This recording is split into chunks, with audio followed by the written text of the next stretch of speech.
Welcome to Patina Talks, our audio series that showcases and shares the expertise and insights of Patina professionals to help you and your organization. All Patina Talks can be found at patinasolutions.com.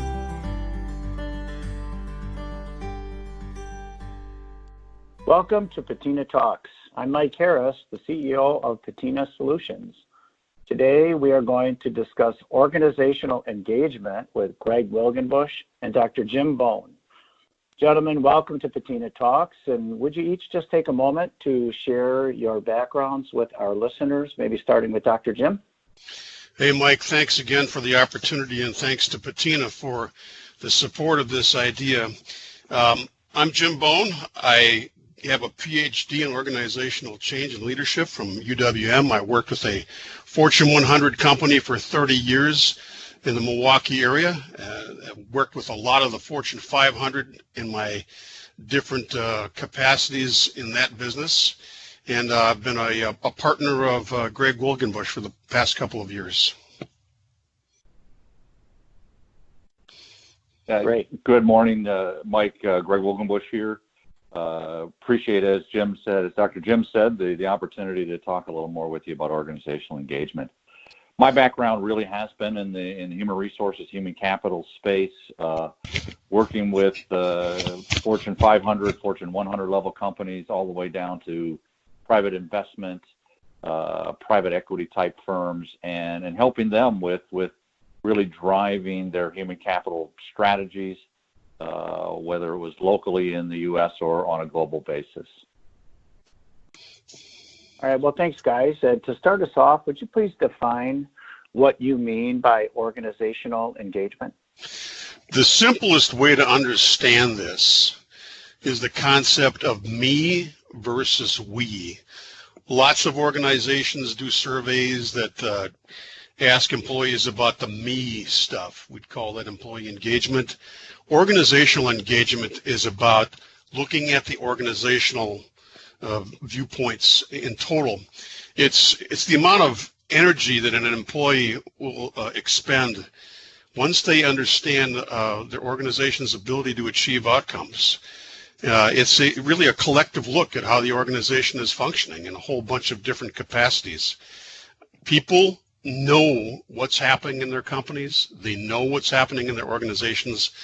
And they have this old Marvin Gaye song, What's Going On. They've got that sense of what is happening. And when you pull that together collectively, that's what organizational engagement is about. So where did this concept of organizational engagement originate, Jim? It's based in social science. It's been around for about since about the 1980s. I was the first one to develop it in an organizational capacity. But what it comes down to is people have an ability to assess how they're going to succeed as groups. They know whether or not they're going to succeed. Some of this was done like in volleyball or elite soccer, where teams would say, we think we're going to place about the second or third in our league based on the entire group and how we're functioning together. So the social science was based there. And when I worked on my dissertation, somebody had said, no one in the world has developed a way to measure organizational level engagement. So I said, you know what, I'll give that a try. It was very difficult, but the concept is based in really hardball social science, going back to a guy from Stanford University, Albert Bandura. Right. So, there's employee engagement is something that people have been talking about for a long time. It's pretty well known. So what makes organizational engagement different than employee engagement? Yeah, Mike, that's really an interesting piece. And a little bit of it goes back to kind of what Jim said earlier. If you think about employee engagement, and the traditional piece of that it's focused on the individual and what motivates them in the context of their workplace. So very focused on how do I feel about things and my job and my pay and my manager. The switch to organization engagement begins to shift that to a much more strategic view in looking at the perceptions of our employees and their view of the organization's ability to achieve outcomes. So it still has that employee view and input to it, but now around the broader success of the organization. And if the organization is successful, I can be part of that and motivated by being part of a successful business.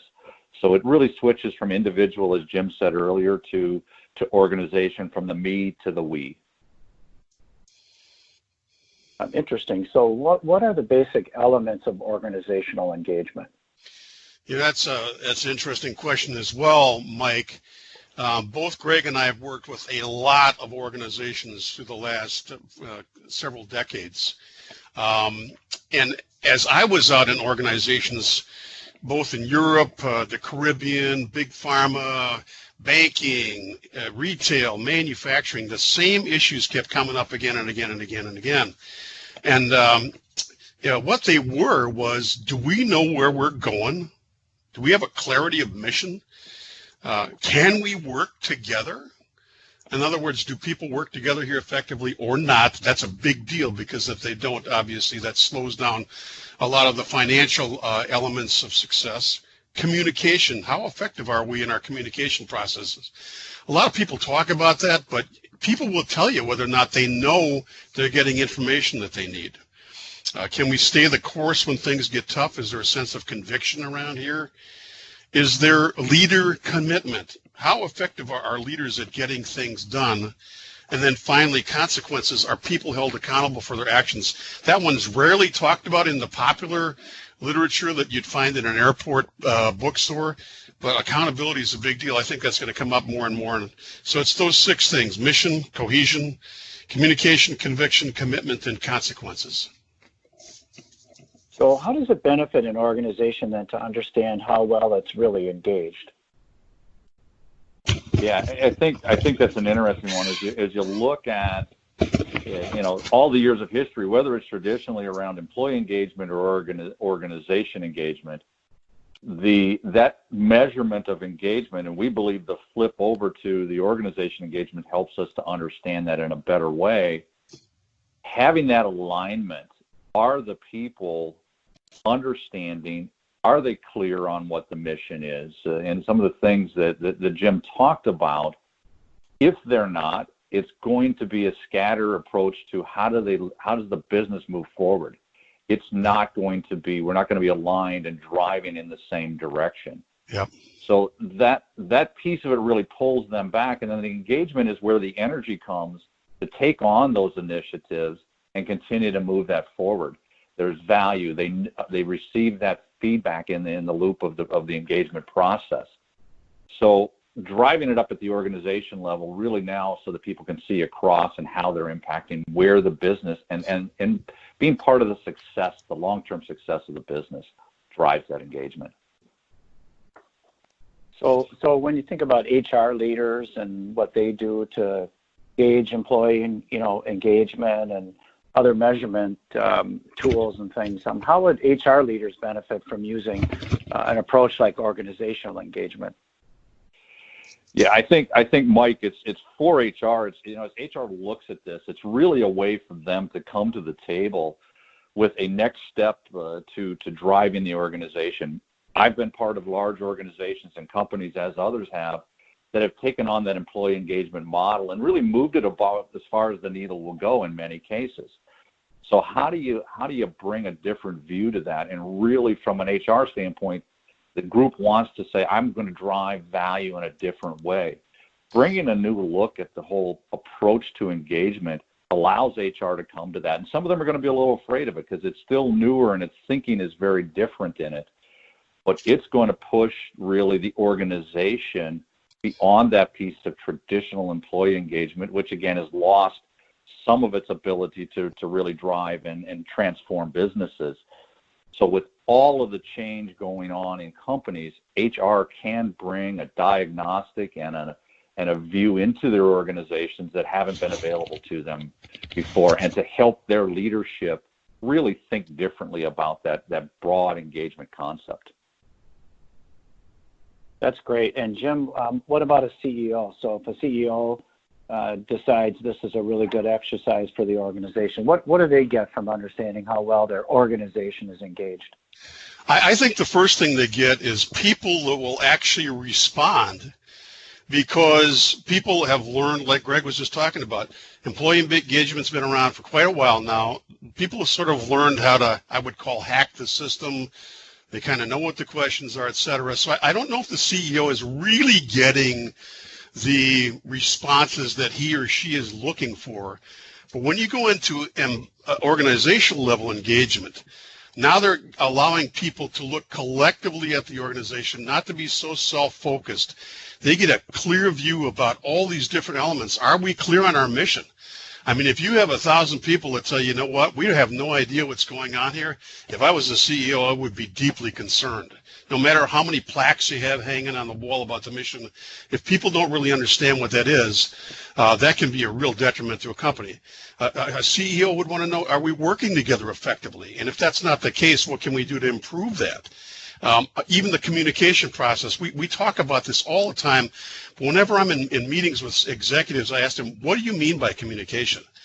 Because it's a very big word, but it often doesn't mean a whole lot. And your employees will tell you on a global level whether or not they're getting the information that they need to do their jobs. Again, a CEO would want to know that to be able to ensure things were taking place the way they wanted to. Conviction, can we do things that we need to do when the going gets tough? I mean, especially during the time we have right now, people would be able to tell you that. People would be able to tell you that whether or not they believe their leaders are committed to getting things done or just marking time. And then finally, people will tell you, are people held accountable around here? A CEO would be able to see that at a much higher level. And Greg and I will tell you, you can find one of those 6 that's really going to stand out, and they can say, okay, now from a strategic level, HR level executives, let's focus exclusively on cohesion, how we're working together. Let's not worry about the other 5 right now. Let's prioritize and let's go and work on that and make the organization function much better, because then people can tell you this is what you need to change. So that's what they would get. Okay, so guys, I'm sold. I want to go ahead and do an organizational engagement analysis. So how does an organization go about doing this? What's involved?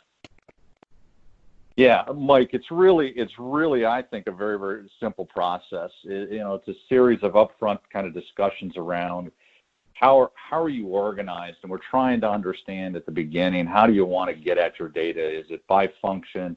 If you've got multiple locations, Yep. Do you need to see those locations? So that's an early dialogue around that. And then we're going to drive that through and utilize SurveyMonkey.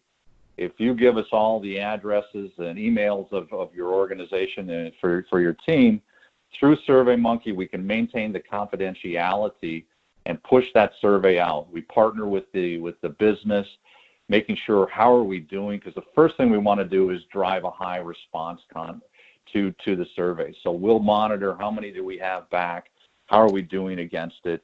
We'll help them with the communication plan from a deployment standpoint. And then it's really the richness of the data that we pull back and report out based on how we set this up originally, whether it's by location or function, and how you want to see that information. So it's a pretty simple process, not much different from an organizational engagement. It's a series of questions pushed out to the employee and then brought back and analyzed.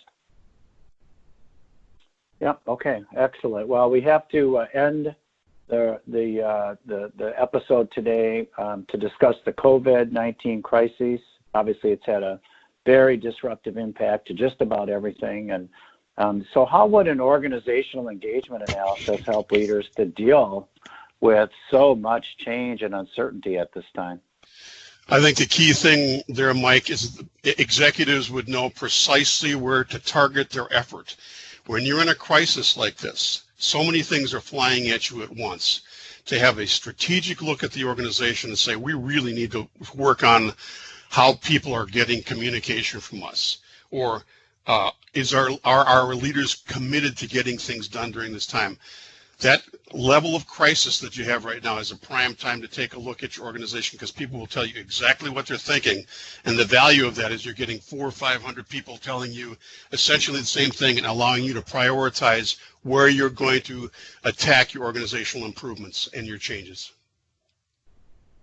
Yeah, Mike, I think I'd add to that as you think about as Jim and I talk about and look at the concepts behind this, it really is extremely beneficial to organizations that are in transformation or in change, and looking at that from a strategic viewpoint.